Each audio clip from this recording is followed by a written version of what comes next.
ยังวัน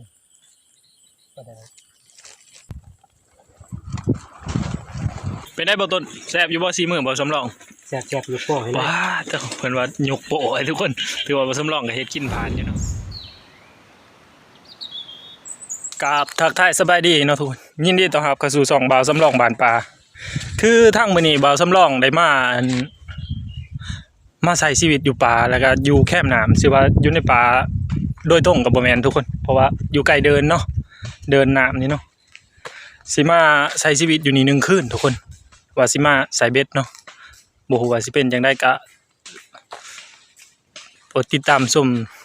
นำกันทุกคนว่าบ่าวสิสำรองสิได้หยังแหน่เนาะภายในมื้อแรกนี้เนาะมากันหลายคนอยู่มื้อนี้มีบ่าวต้นเนาะบ่าวลุงแล้วก็บ่าวสัญญาเนาะไปเฮาไปอันน่ะตัดไม้เฮ็ดที่พักก่อนทุกคนทั้งบ่าวลุงเพิ่นตัดอยู่เนาะตอนนี้บ่าวสำรองสิมาซอยเพิ่นบ่าวสำรองสิไปแบกไม้ซอยเพิ่นก่อนเนาะเพื่อเอาไปเฮ็ดที่พักเตรียมที่พักไว้เพราะว่าตอนนี้มันก็เริ่มค่ำแล้วทุกคนพอเพื่อกะเกี่ยมยังแล้วนี่ก็ใกล้มืดพอดีไปมันสิมืดได้มาฮอดเลยทุกคนบ่าวลุงเพิ่นกำลังตัดไม้อยู่เนาะเพื่อสิเอาไปเฮ็ดที่พักโอ้บ่าวลุงจะตัดจะบ่ได้เบิ่งว่ามีผลไม้ป่านำอีกได้ฮะเห็นอยู่เห็นป้าโธ่ขาดอะไรนี่นี่ทุกคนนี่หมากพี่ผวนเนาะป้าเป็นตาแสบเลยนี่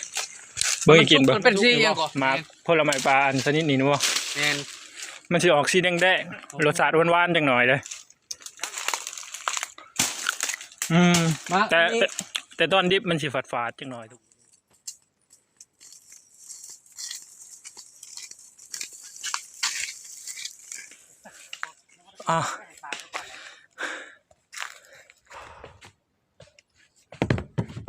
อยากที่เบาลุงเพิ่นตัดเนาะทุกคนเบาลุงเพิ่นเมื่อยแล้วก็เบาต้นเพิ่นมาเปลี่ยนเนาะก็ส่วนรองก็สิเป็นผู้แบกทำหน้าที่แบกคือเก่าซอยกันเพราะว่าเพื่อสิแล้วกระท่อมมันก็บ่ง่ายทุกคนเลย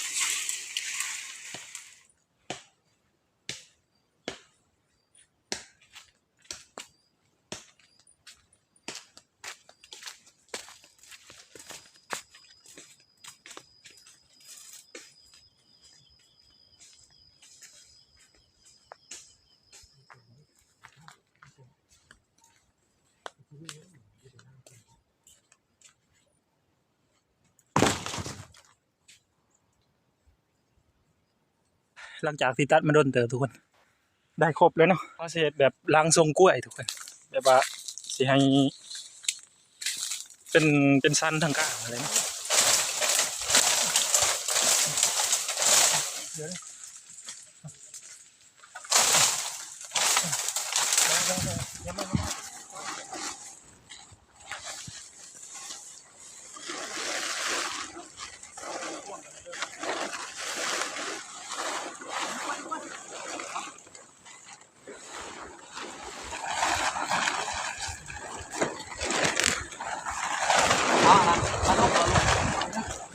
แล้วทุกคน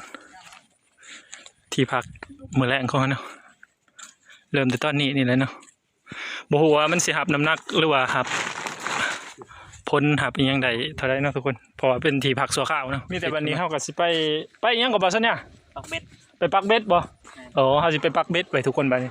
เพื่อสิแล้วก็สิไปเฮ็ดได้ก็จังย้ายเหยื่อใส่ที่รังว่าสิบ่แม่นไปปักเบ็ดเลยแล้วจังมาหยักเบ็ดใหม่เพราะว่าเบ็ดเฮามันบ่ลายเบ็ดบ่ลายตอนนี้ไปคำนะทุกคนเขาสินับเบิ่งจำนวนเบ็ดก่อนเนาะทุกคนเพราะว่าเวลาเขาไปใส่เรื่องเถื่อมันตกเหี่ยเสียหายเขาจังสิได้จือง่ายเนาะเขาสินับก่อนว่าเบ็ดเขาถือมาจากการเนาะ2 4 6 8 10 12 14 16 18 22 24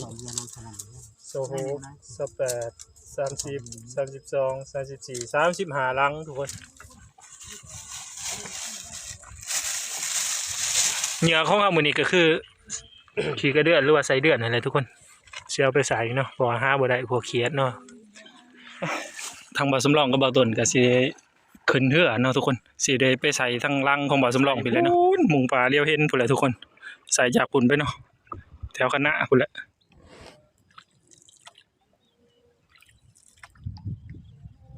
น้ำแถวเขตนี่เป็นบ่อนที่น้ำกว้างอะไรได้ทุกคนเพราะว่าเขาหาคบหากินหลายบ้านจุ่มอยู่นี่เนาะแล้วทุกคนบ่อนสีใสเนาะบัดนี้เนาะนี่บ่าวสำรองสีใสตามคณะเพิ่นนี่เลยเนาะ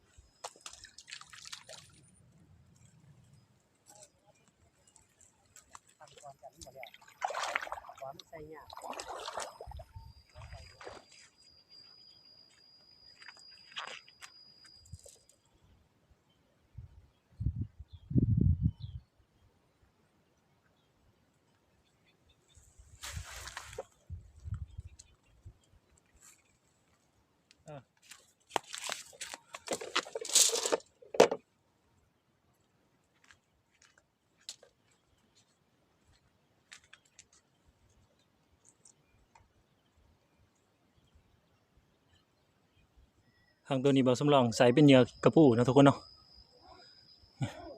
ยังซองล่างสุดท้ายทุกคนเลยบ่าวสำรองสิใส่เป็นนี่ให้เบิดเลยเนาะ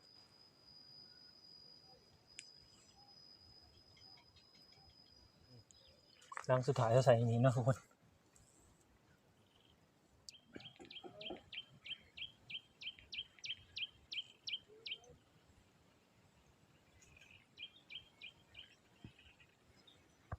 หลังจากที่ใส่แล้วเนาะทุกคนบ่าวสำรองกับสิกลับเนาะบ่าวต้นเพิ่นใส่แล้วก่อนแล้วเนาะบ่าวต้นเพิ่นถ่ายอยู่ไป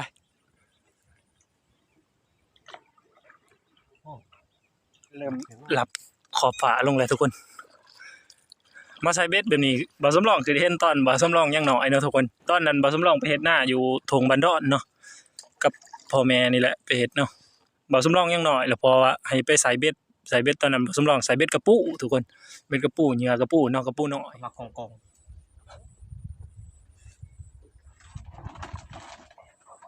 ทุกคนไปได้มานบ่ มันอยู่ แน่ใส่โอ้ใส่พอดีงามเลยทุกคน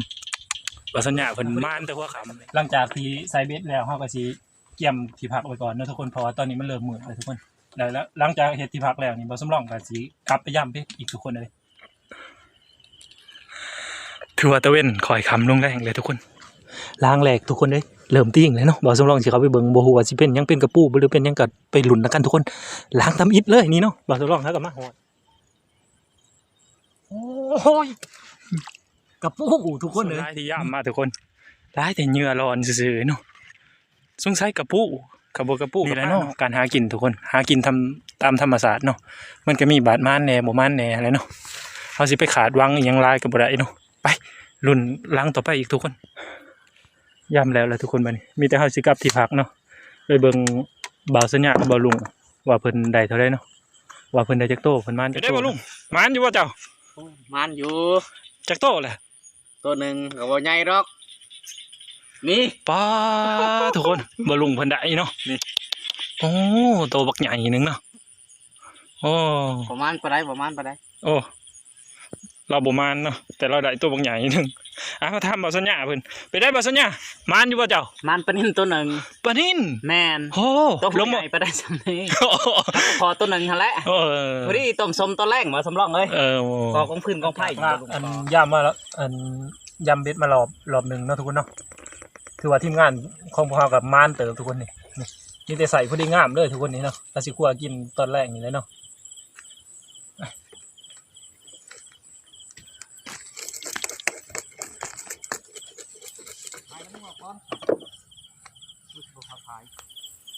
มีแต่ปลาไม่ขายค่ะก็ดิ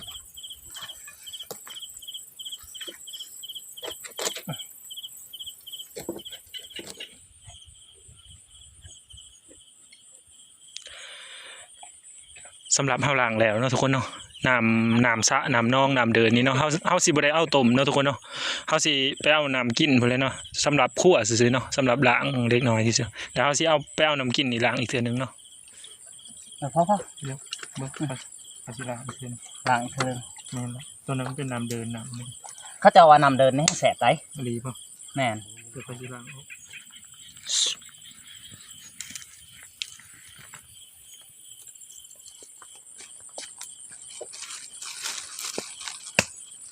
หลังจากย่ามมารอบแรกเนาะทุกคนเนาะบ่สำรองก็รับหน้าที่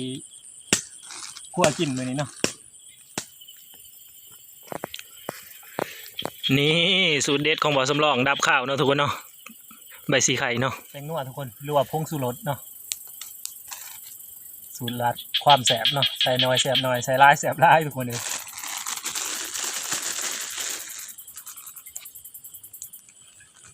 ทีมงานเนาะก็พากันบุญจัดแจ้งที่พักอยู่เนาะทุกคนเนาะเพราะว่าตอนนี้กล่องพ่นขึ้นบุญคือว่าซุปเป็นเทียวของเนาะทุกคนเนาะเดี๋ยวทดลองที่ลองก่อน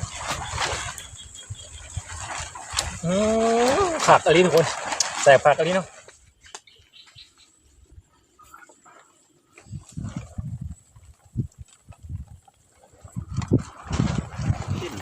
มาทุกคนกินข้าวแรกแล้วกันนี่เนาะทางทีมงานกำลังลงมือกันอยู่เนาะ กินบ่ได้ได้นึง เป็นได้บ่ต้นแซ่บอยู่บ่4 มื้อบ่สำรอง แสบอยู่พ่อให้เลย ว้าแต่เพิ่นว่ายกโปะให้ทุกคนถือว่าบ่สำรองก็เฮ็ดกินผ่านอยู่เนาะอ่ะถามบ่ลุงเพิ่นบ่ลุงเป็นได้ว้าแต่บ่ลุงเพิ่นว่าแซ่บหลายทุกคนถือว่าบ่สำรองเฮ็ดนี่ผ่านเนาะ ผ่าน โอ้ ผักนะ มาถามบ่สัญญาเพิ่นเป็นได้บ่สัญญา เมื่อทางใคร หมดเท่านั้น ผักอะไร โอ้แสดงว่าบ่สำรองนี่เฮ็ดผ่านอยู่เนาะ ผ่านแล้วสิเนี่ย เออ เสร็จบ่ได้แม่นๆแล้วเนาะ เป็นแซงซีนี่ว่า ป้านนี่เดี๋ยวจังได้กินข้าวหวมจับบ่สำรองเอ้ย บ่ขอให้กินทำได้มื้อนี้ ก็หอยแล้วก็ร้านนั่นเถอะเนาะบ้านนี้ดักลาแต่ปลาดุก นี่ทุกคนเพิ่นขึ้นมาเนาะเพิ่นขึ้นมาน้ำน้ำเนาะน้ำขึ้นมาอันบริเวณอันไกลๆที่พักนี่เลยเนาะนี่ไกลๆที่พักเลยเพิ่นขึ้นมาเพิ่นสิมาว่างไข่ทุกคนเห็นบ่นี่เพิ่นขายอยู่เนาะหน่วยบักไก่เลยทุกคนกี่เข้าแล้วทุกคนเลยบัดนี้สิพักพรก่อนเนาะจังสิไปยามเบ็ดอีกรอบหนึงทุกคนสำหรับคลิปนี้บ่าวสำรองก็สิขอจบไปเพียงเท่านี้แล้วเนาะทุกคนเนาะขอขอบใจสำหรับทุกคนที่เข้ามาติดตามหรือว่าเข้ามาเบิ่งชมคลิปบ่าวสำรองบ้านปลาเนาะขอขอบใจ